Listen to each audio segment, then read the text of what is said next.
Swear.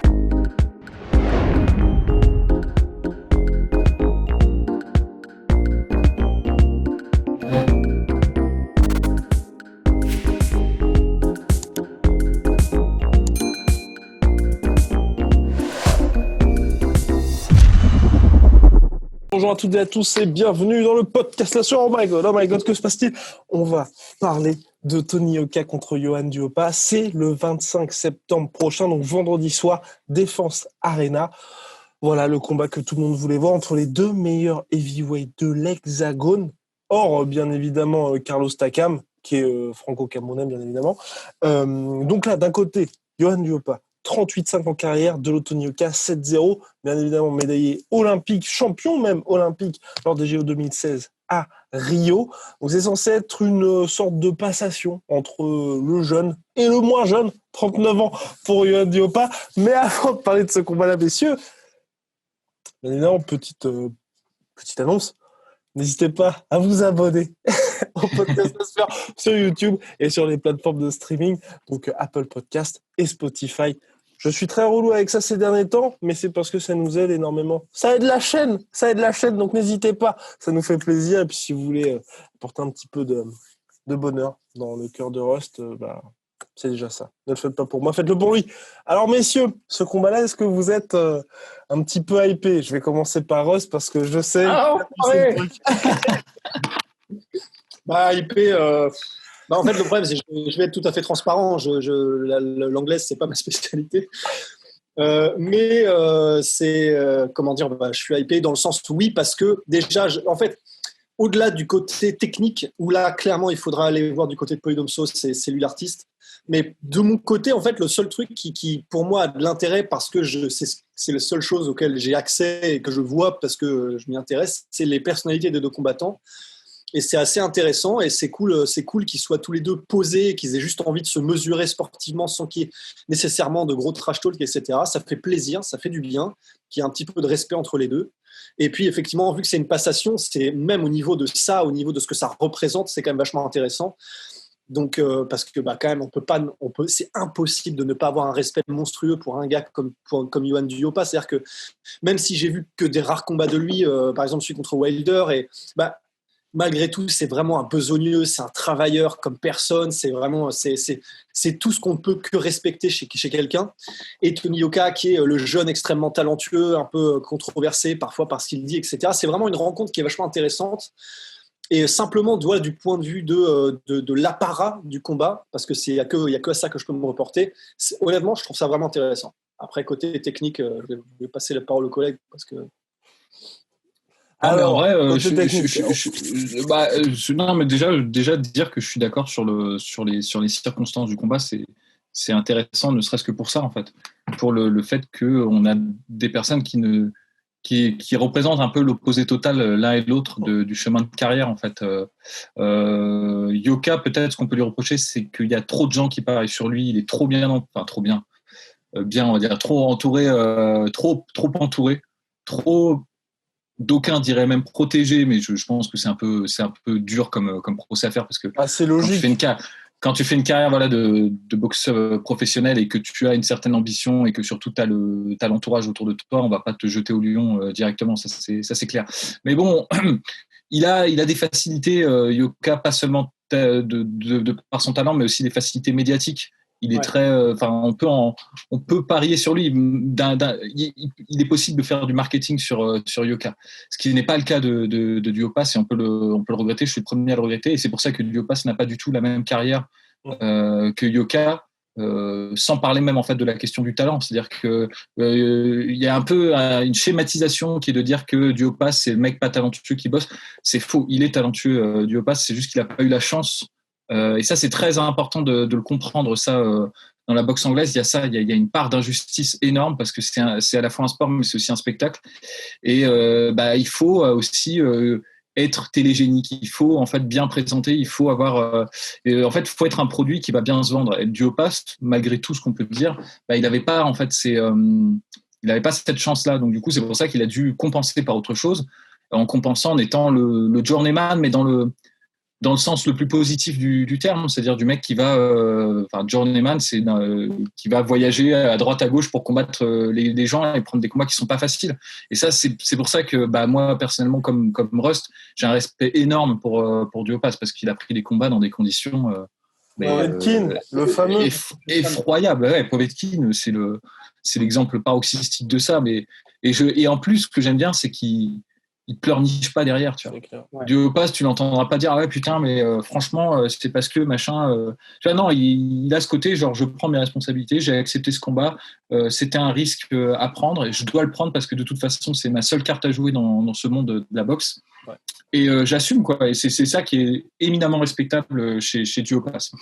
Et en fait, c'est vrai que Yoka ferait bien de s'inspirer de Duhaupas un petit peu pour que sa carrière prenne un autre tournant et surtout qui gagne de la sympathie en fait parce que certes il a les suceurs mais c'est très méchant de dire ça mais on va dire il a tous les courtisans et tous les flagorneurs de son côté, tu vois. Mais en revanche, il n'a pas, je pense, le cœur, en gros, des amoureux de la boxe. Il manque aussi cette victoire. Il manque aussi cette belle victoire. Il y a les victoires, mais il y a aussi, je pense, l'état d'esprit qui joue contre lui, surtout en France. Parce qu'aux États-Unis, tu peux avoir une carrière où tu es genre, conquérant, ultra froid et un peu vantard, tu vois. Ça passe.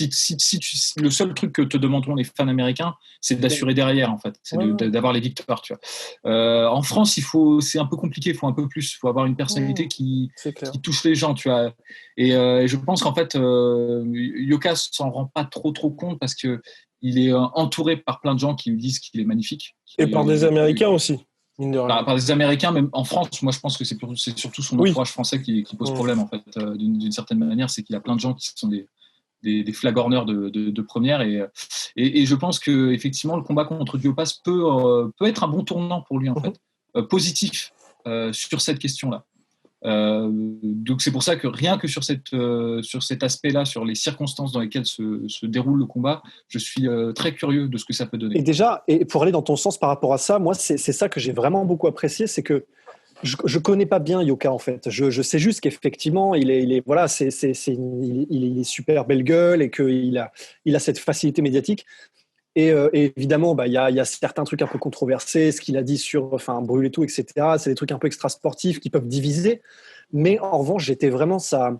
Je trouve que par exemple, les discussions là et les face-à-face qu'ils ont avec Duhaupas, je trouve que ça déteint de façon vraiment positive aussi sur Yoka, parce qu'on voit aussi que Yoka, dans des situations où il y a où il y a du respect, dans des situations, c'est aussi vraiment une belle personne. Et c'est con, tu vois, d'utiliser ce terme, ça fait vraiment hippie, mais pour le coup, j'ai vraiment, ça m'a fait du bien aussi dans les face-à-face qu'ils ont sur certains plateaux de télé.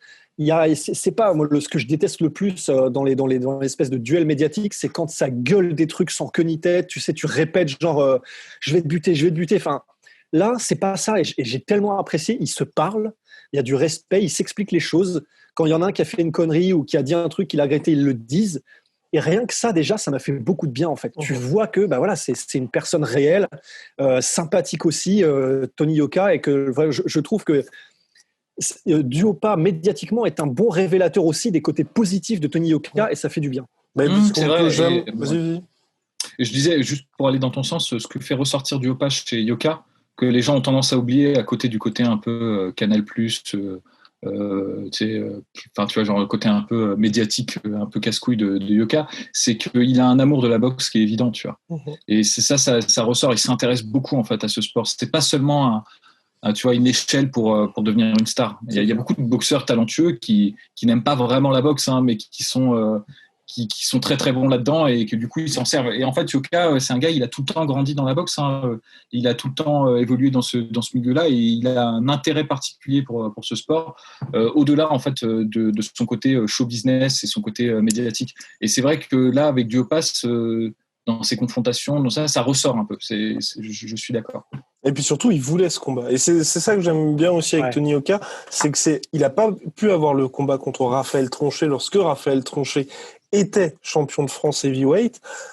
Le combat contre, bien évidemment, Duhaupas, c'était l'autre option. Ça a pris un petit peu plus de temps, mais c'est pas quelqu'un, on va dire, qui a été, il avait plutôt été on peut dire que son bilan, là, il est à 7-0, c'est contre des mecs clairement qui n'avaient pas son niveau, mais c'est pas de sa faute. Il y a eu des échecs dans les négociations salariales, il y a toujours eu des problèmes. C'est pas quelqu'un qui a cherché à éviter ça pour se retrouver avec un bilan 20-0 complètement gonflé. Là, pour un combat de rentrée, parce que mine de rien, il a eu une pause, encore une fois, entre le Covid, entre les forfaits, ça fait plus d'1 an qu'il n'a pas boxé, enfin, ou quasiment, non, ça fera 1 an quasiment jour pour jour qu'il n'aura pas boxé. Le mec qui se retrouve face à Yohan Duopa, qui est son plus gros rendez-vous en carrière, un mec aussi hyper durable, parce que c'est là aussi avec Polydomso, on va en parler pour l'analyse.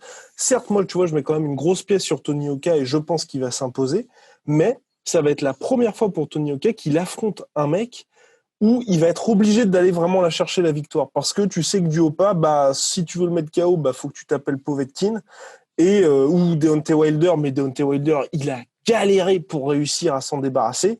Il était encore debout. Hein, et même Jared Miller qui frappe comme un espèce de buffle, n'a pas réussi à le mettre KO. Et c'est ça aussi. Et là, pour moi, c'est là que ça va être intéressant. Et c'est impressionnant, je trouve, de la part de Tony Yoka de faire ça. Pour son premier combat, qui va être en 12 rounds quand même, il s'attaque à un gars qui a un cardio des enfers et que même quand il est dans des espèces de guet-apens face à Povetkin, il tient quand même. Et ça va être intéressant parce qu'on va pouvoir enfin voir Tony Yoka travailler et voir un petit peu s'il a entre guillemets du cœur. Parce que c'est vrai que jusqu'à maintenant, il était toujours contre des gars qui venaient, qui étaient clairement outsiders et qui n'avaient pas les mêmes ambitions sportives que lui. C'est une façon très très polie de le dire. Non, mais c'est vrai. Parce que le dernier adversaire, par exemple, c'est... Enfin, voilà, il n'y a pas de dessin à faire, il a clairement abandonné, quoi. Ouais, c'est ça. Et c'est vrai que Duopas, c'est pas du tout le genre de la maison. En plus de ça, Duopas, au-delà de son cœur et de sa volonté, de sa détermination, c'est de l'Astoura. Non, mais il a une expérience de dingue. En fait, quand tu regardes. Et ça, c'est vraiment un plus énorme par rapport à Yoka. Alors Yoka, bien sûr, il a l'expérience des amateurs parce qu'il a rencontré beaucoup de profils différents lors de sa carrière amateur. Mais la boxe amateur et la boxe professionnelle, c'est pas le même monde et c'est quasiment pas le même sport, en fait. C'est pas les mêmes profils. D'ailleurs, on voit bien que Yoka a adapté sa boxe à la boxe professionnelle. Il ne boxe pas du tout de la même manière que lorsqu'il boxait quand il était en amateur. Et en termes d'expérience en boxe professionnelle, Yoka, il n'a pas rencontré des profils. Il n'a pas du tout la même expérience que Duopas. Donc ça peut jouer. D'autant que Duopas, techniquement, même si c'est pas flamboyant et impressionnant, il boxe bien, quoi. C'est un bon boxeur. En poids lourd, au risque de me répéter, c'est rare d'avoir des profils de mecs qui boxent bien. Les poids lourds, c'est vraiment un truc à part.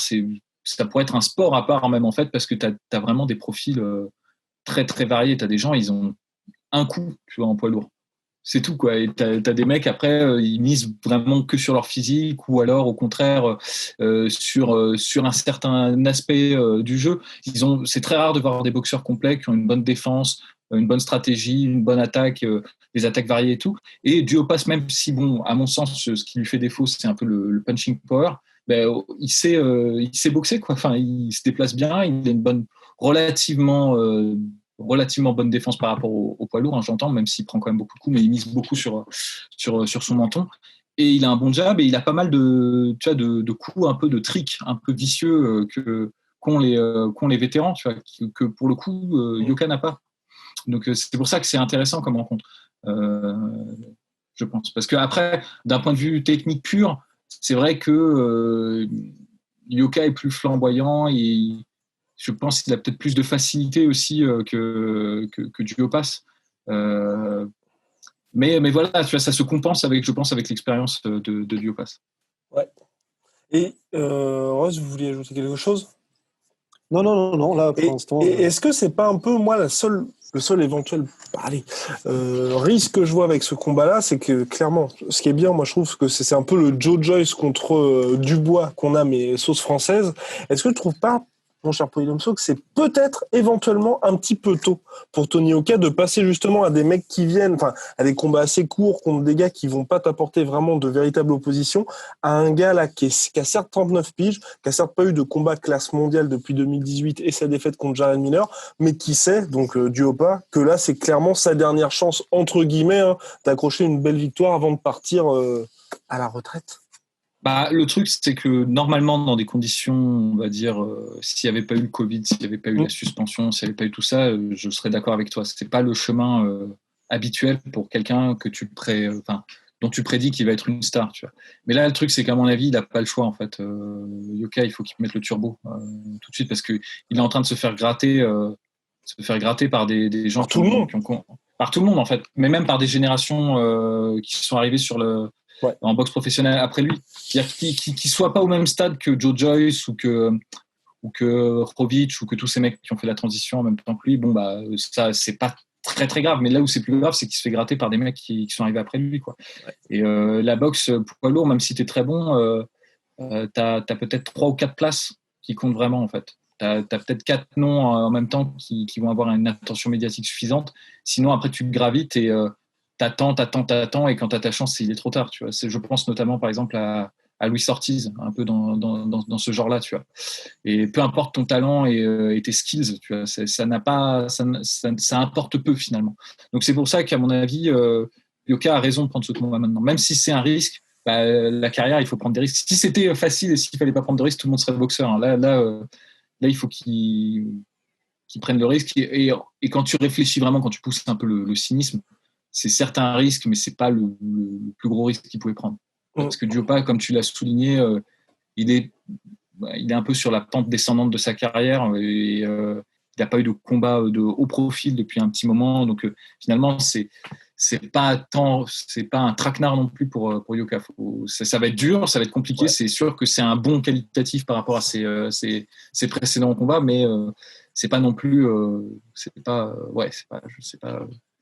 pas un traquenard quoi. Non, c'est clair. Et le truc qui peut être quand même intéressant, c'est vrai, moi je me souviens du combat de Tony Yoka donc contre Jonathan Rice qui avait uniquement son bras arrière, qui avait posé quelques problèmes parce que c'est vrai que Yoka c'est peut-être, la petite crainte qu'on peut avoir avec lui, c'est mine de rien, il n'a pas un menton en adamantium. Et lors de sa carrière amateur, il y avait eu quelques défaites qui avaient été assez brutales. Et contre Jonathan Rice, qui n'avait que son bras arrière, parce que le mec était, je sais plus, était videur. Enfin, bon, bref, c'était clairement pas un foudre de guerre, quoi. Tony Yoka avait été jusqu'à la décision pour l'affronter. Il avait pris aucun risque. Et c'est vrai que là, mine de rien, Duhaupas pourrait poser souci de ce côté-là. Après, Jonathan Rice, de mémoire, c'est quand même physiquement, il est quand même impressionnant, le mec. Oui. Parce qu'il me semble, alors à vérifier, Jonathan le frigo Rice. Hein. Oui, non, il était. Jonathan Rice, je crois qu'il est allé jusqu'à la décision avec Efe Ajagba quand même, là récemment. Il me semble qu'il a rencontré Efe Ajagba et qu'ils sont allés jusqu'à la décision. Donc, il est peut-être pas flamboyant, le mec, mais il est quand même dur et c'est un reproche qu'on fait à Yoka, mais oui, c'est ça. Oh la vache. Bah oui, parce que Jonathan. Moi, je me souviens quand j'avais vu le combat contre Jonathan Rice, je me suis dit bon. Mais ça, pour le coup, c'est gênant parce que Efe Ajagba qui vient de signer chez Top Rank ESPN, premier combat sur ESPN, tu fais ça. Ouais, mais bon, encore une fois, c'est parce que le mec, il est quand même physiquement, il est là, tu vois. Après, techniquement, c'est peut-être pas ça, mais il est là physiquement. C'est un peu le risque que pourrait prendre. Que pourrait prendre Yoka. Après, l'avantage qu'il a, c'est que Dioppa n'est pas un power puncher. Non, donc même s'il prend des coups, et je pense qu'il en prendra contre Dioppa, parce que Dioppa, il a trop d'expérience. Il ne pourra pas faire une flawless victory contre lui, c'est pas possible. Tu vois. Je pense pas qu'il sera dans le rouge. Le risque, il peut peut-être. Tu conjugues durée du combat avec. C'est ça. C'est ça. Le risque qui peut survenir, c'est que s'il n'y prend pas garde et qu'il se crame un peu dans les premiers rounds, enfin qu'il fasse preuve d'inexpérience, c'est-à-dire qu'il essaye à tout prix de terminer Dioppa dans les premiers rounds et qu'il se fatigue et que finalement Dioppa le rattrape et le grignote à l'usure. Ouais. C'est le seul risque que moi je vois pour Yoka. Mais ça peut arriver parce qu'il a déjà fait ça, Dioppa. Il a déjà réussi à rattraper des mecs comme ça qui avaient un peu son combat contre Elenius par exemple, tu vois, un mec qui était un peu un prospect et qui arrivait, tu vois, donc il a cette capacité là du Dioppa. Faut pas le sous-estimer pour ça. Mais bon, Tony Yoka il est entraîné par Virginia Hunter et tout, il est trop bien préparé pour tomber dans un piège comme ça quoi, c'est clair. Alors messieurs, place au pronostic. On va pas faire toute la carte, on fait que le main event. Alors, Tony Yoka contre Dioppa. Mon cher Rust. Je vais mettre Je vais mettre Tony Yoka par décision. Voilà la décision. Moi, j'aimerais bien que ça se passe comme ça, en fait. Si j'ai un souhait, c'est que Tony Yoka, bien sûr, gagne, parce qu'il faudrait qu'il ait... Enfin, tu vois, c'est celui il a encore une carrière devant lui, tu vois, et il faudrait qu'il ait... Et en fait, ce que j'aimerais bien, c'est qu'il gagne, mais qu'il puise en lui, tu vois, qu'il recherche un peu le truc.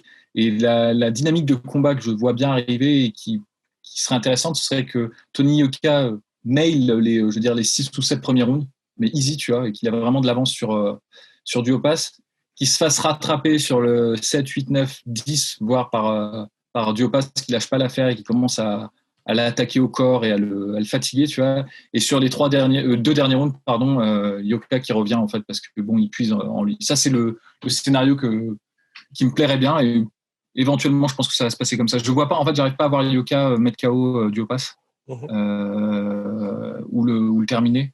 Donc, je pense comme ça, décision de Yoka. Eh bien, messieurs, je vais vous suivre, même si c'est vrai que moi j'ai peur pour une victoire par KO de Tony Yoka au 6e round. C'est le seul truc qui me fait peur parce que entre eux, tu vois, mine de rien, tu vois, l'inactivité, l'âge, tout ça, ça use quand même pour notre cher Duhaupas. Tu vois, que ce soit un peu, retour un petit peu trop brutal face à un mec qui est quand même dans son prime. Et c'est vrai que mine de rien, Tony Yoka, plus il a combattu chez les pros, plus à chaque fois on a vu son évolution physique et puis il savait qu'il devait taffer là-dessus. Et là, je pense que mine de rien, il a profité d'un an pour bien prendre de ce côté-là. Donc, bon, ça pourrait être un petit peu compliqué, mais en tout cas, j'espère la décision. C'est vrai que c'est pas mal parce que Yoka change son style beaucoup. Ouais. Et je pense qu'il gagne de plus en plus en puissance de frappe, beaucoup. Il passe d'un boxeur qui était essentiellement évasif et un styliste, en fait, quand il était amateur. L'artiste. Ouais, l'artiste, putain. un boxeur qui, quand même, maintenant, on voit quand même plus sérieusement des frappes un peu plus sèches, un peu plus lourdes. Il a un style qui, moi, je trouve, devient un peu plus, je vais dire un peu plus chiant, mais c'est pas ça, c'est un peu plus méthodique. C'est-à-dire, il essaie de te déséquilibrer avec son jab pour ensuite passer ses c'est plus classique, on va dire, mais mine de rien, ça commence à faire le taf. Et donc, il est possible, là, comme ça fait 1 an et demi qu'on l'a pas vu, qu'il y ait encore un bon qualitatif dans ce niveau-là. Donc, pourquoi pas un KO. Mais bon, après, c'est vrai que moi, là, en plus, Duhaupas, il aura eu le temps de se préparer, parce que quand même, les KO qu'il a pris, Duhaupas, c'est généralement quand il est, tu vois, genre Povetkin, il était prévenu du jour au lendemain pour le combat. Donc, enfin bref, affaire à suivre. Donc ça a lieu vendredi soir. Mais ce qui est sûr, c'est que la défaite est interdite pour Tony Yoka. Parce que là, clairement, c'est terminé, en fait. Là, c'est compliqué. Voilà. Là, c'est vrai qu'on a même pas du tout prévu cette éventualité-là. Mais c'est vrai que là, c'est fin du game pour lui, je pense. Ouais. C'est le endgame après Avengers. Bien, messieurs, big shout out à My Sweet Protein, 35% avec le code la sueur, en plus des promos actuels sur MyProtein. Et puis, si vous voulez ressembler à Rust et bientôt à Polydomso, qui attend sa cargaison de dotation, moins 10% sur tout Venom avec le code la sueur. À très, très vite. Ouais. See you. Swear.